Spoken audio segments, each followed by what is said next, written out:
দিদার হোসেন বলেছেন, আমি এক দোকানে চাকরি করি, সেখানে মিথ্যা কথা বলতে হয়, নারী ফিতনাও আছে, এমনকি অনেক কাস্টমারের সাথে প্রতারণাও করতে হয়, অনেক সময় ফরজ নামাজ জামাতে পড়তে পারি না, কিন্তু আমার পরিবার চায় এই চাকরি করি, এই চাকরি কি আমার জন্য জায়েজ হবে এবং এই ইনকাম কি হালাল হবে?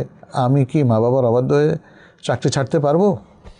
আচ্ছা, প্রথম কথা হচ্ছে মিথ্যা বলা, নারীর ফিতনা জড়ানো, এগুলো জায়েজ নাই। খাদ্যে ভেজাল মেশানো কিংবা মানুষকে চরমভাবে ঠকানো, মিথ্যা কসম করে বিক্রি করা, এগুলো নিষিদ্ধ, এগুলো করা যাবে না। এখন অনেক কাস্টমারের সাথে প্রতারণা করতে হয়, কথাটা ঠিক না। আপনি কেন প্রতারণা করবেন? প্রতারণা করা যাবে না।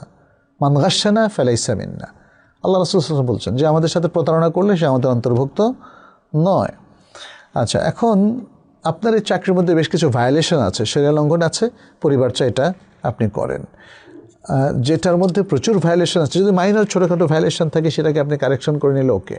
ইভেন মেজর ভায়োলেশনটাও যদি আপনি কারেকশন করে নেন এবং আপনার কোম্পানির তরফ থেকে কোনো ধরনের অবজেকশন আপনার বিরুদ্ধে না আসে, তাহলে এই চাকরিটা আপনি কন্টিনিউ করতে পারবেন। কিন্তু যদি চাকরিতে মুহুর্মুহু আপনাকে খারাপ কাজ করতে হয়, হারামের সাথে সম্পৃক্ত থাকতে হয় এবং কোনোভাবেই আপনি সংশোধন করতে পারছেন না, তাহলে এই চাকরি আপনাকে ছাড়তে হবে, যদিও আপনার পরিবার চায় আপনি চাকরিটা করেন।